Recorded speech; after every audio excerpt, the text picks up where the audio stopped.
In 1957, a 20-year-old Merle Haggard sat in a San Quentin prison cell labeled incorrigible by the California prison system.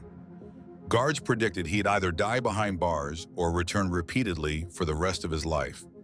Just 10 years later, that same man stood on stage at the Grand Ole Opry, receiving a standing ovation for Sing Me Back Home, a song inspired by watching his fellow inmates walk to their executions. The transformation from prisoner A45200 to country music icon wasn't just unlikely, it was nearly impossible. Today I'm going to reveal the dark truth about Merle Haggard's San Quentin years that he spent decades trying to hide from his fans. Merle Haggard's path to San Quentin began long before he ever committed the crime that sent him there. Born in 1937 near Bakersfield, California, Haggard's early life was marked by hardship and loss. When he was just 9 years old, his father James died suddenly of a brain hemorrhage, leaving the family without its primary provider and young Merle without his guiding influence. The loss devastated him, setting him on a rebellious path. By age 11, Merle was already hopping freight trains, disappearing for days at a time. What started as childhood adventure quickly evolved into something more serious. At 13, he committed his first documented crime, a shoplifting incident that landed him in a juvenile detention facility. Between the ages of 13 and 20, Haggard was in and out of reform schools and juvenile facilities so many times that authorities lost count. The California Youth Authority soon labeled him a flight risk after multiple escape attempts. In one particularly bold incident at age 15, Haggard and another boy escaped from the Preston School of Industry, a notorious reform school in Yonge, California. They remained on the run for 3 weeks before being recaptured.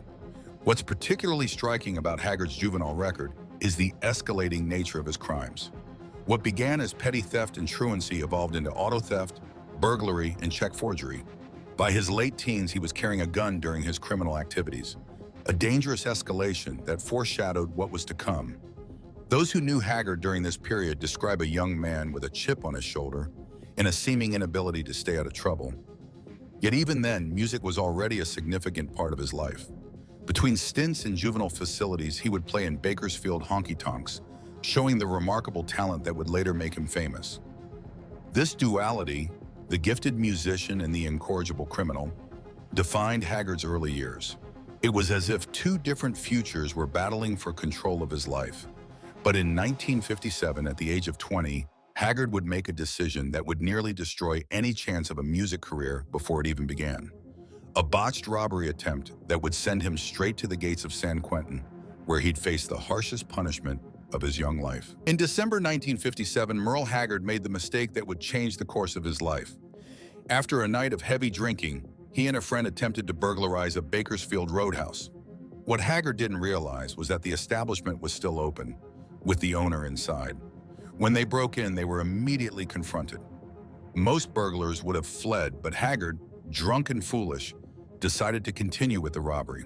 He was quickly apprehended and arrested for burglary, his previous record ensuring that this time, the punishment would be severe. While awaiting trial, he attempted to escape from the Bakersfield jail. This escape attempt, combined with his extensive juvenile record, sealed his fate. The judge sentenced him to 2 to 15 years in California's most notorious prison, San Quentin. When he arrived at San Quentin in February 1958, he was given his prison number, A45200. San Quentin in the late 1950s was a far cry from the rehabilitation-focused institutions of today. Built in 1852, it was California's oldest prison, housing some of the state's most dangerous criminals. For a young man like Haggard, San Quentin was a terrifying introduction to the big leagues of criminal life. No longer was he the tough juvenile delinquent who could escape from reform schools. Here he was surrounded by hardened criminals, serving long sentences for violent crimes, many with nothing to lose. When those gates closed behind me, I knew I'd made the biggest mistake of my life, Haggard would later recall. At just 20 years old, he faced the possibility of spending his prime years behind bars. His musical talents wasted, his future destroyed. What Haggard couldn't know as he entered San Quentin was that his time there would be marked by pivotal moments that would either end his life or transform it completely. From a planned escape attempt that could have resulted in his death, to a chance encounter that would change everything. Merle Haggard was about to face the darkest days of his life, Life inside San Quentin tested Haggard in ways he never imagined. The daily routine was rigid and dehumanizing. Up at 6:30 a.m., breakfast at 7 o'clock, work assignments until lunch, more work until dinner, then locked in cells by 8:30 p.m. For a free spirit like Haggard, this regimented existence was its own form of torture. Assigned to work in the textile mill, Haggard spent his days in mind-numbing labor. But it wasn't the work that posed the greatest danger. It was his own rebellious nature. Despite the harsh consequences, Haggard couldn't seem to stay out of trouble. He brewed prison alcohol known as Pruno, gambled in card games, and continued to defy authority at every turn. His disciplinary record grew quickly. Within his first year, he had accumulated numerous violations, further cementing his reputation as incorrigible.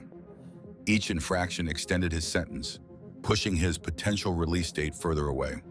But Haggard's most dangerous decision came when he began planning an escape.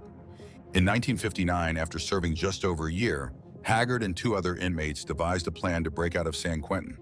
They had identified a weakness in the prison's security and were preparing to make their move. What Haggard didn't realize was that the consequences of a failed escape attempt would be severe, possibly fatal.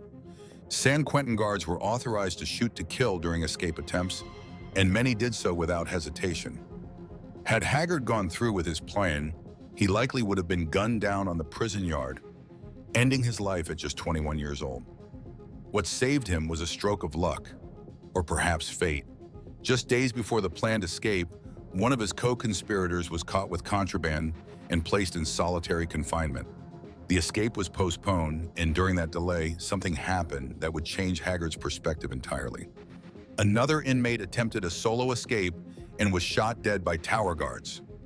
Witnessing the aftermath of this failed attempt, seeing the body of a man who, moments earlier, had been alive and breathing, shook Haggard to his core. For perhaps the first time, he fully grasped the reality of his situation and the potentially fatal consequences of his actions. This moment marked a turning point. Haggard began to reconsider his path, though his transformation wouldn't happen overnight. He still had dark days ahead, including a stint in solitary confinement that would test his sanity. But the seeds of change had been planted. What Haggard couldn't know was that his greatest moment of transformation was still to come.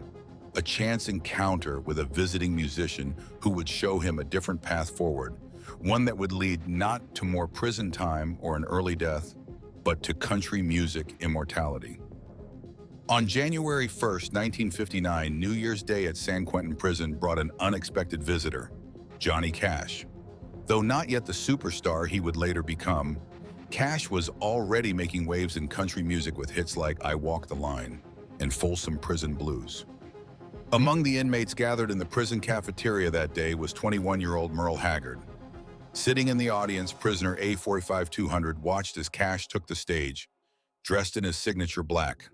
What happened next would stay with Haggard for the rest of his life. Cash's performance was electrifying. He connected with the inmates in a way few outsiders could, singing about prison life with an authenticity that resonated deeply. For Haggard, seeing Cash perform Folsom Prison Blues, a song about a prisoner, to actual prisoners was a revelation. He had the right attitude, Haggard would later recall. He chewed gum, looked arrogant, and flipped the bird to the guards. He did everything the prisoners wanted to do. He was a mean mother from the South who was there because he loved us. But Cash's impact on Haggard went beyond mere fandom. For perhaps the first time, Haggard saw a potential path forward that didn't involve crime. If Cash could sing about these experiences and connect with audiences, perhaps Haggard, with his own musical talents and first-hand knowledge of prison life, could do the same. The encounter planted a seed in Haggard's mind. He began to take his music more seriously, joining the prison's country band and honing his skills whenever possible. What makes this moment even more remarkable is that Cash had no idea of its impact.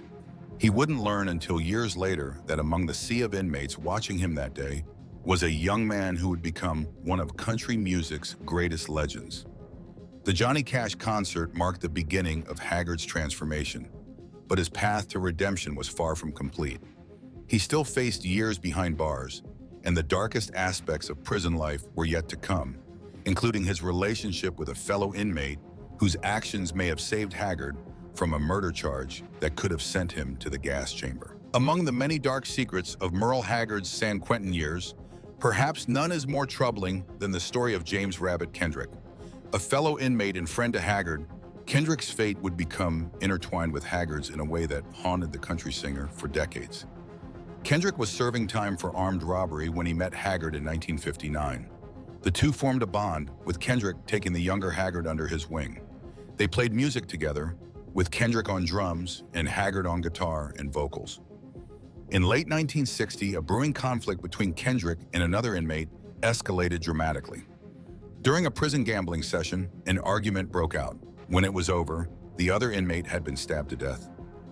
In the investigation that followed, Kendrick took full responsibility for the killing. He claimed it was self-defense, but the prison administration saw it differently. Kendrick was charged with murder and eventually executed in San Quentin's gas chamber in 1961. What makes this story particularly disturbing are the rumors that persisted for years afterward. Rumors that Haggard himself may have been involved in the killing, with Kendrick taking the fall to protect his younger friend. San Quentin Prison in the late 1950s and early 1960s was home to California's only gas chamber, where condemned prisoners met their end. For inmates like Merle Haggard, the presence of death row created a chilling backdrop to daily life, a constant reminder of how high the stakes could be. Haggard's cell was located near death row, giving him a front row seat to one of the prison's most disturbing rituals. When an execution was scheduled, the condemned man would be moved to a special holding cell near the gas chamber.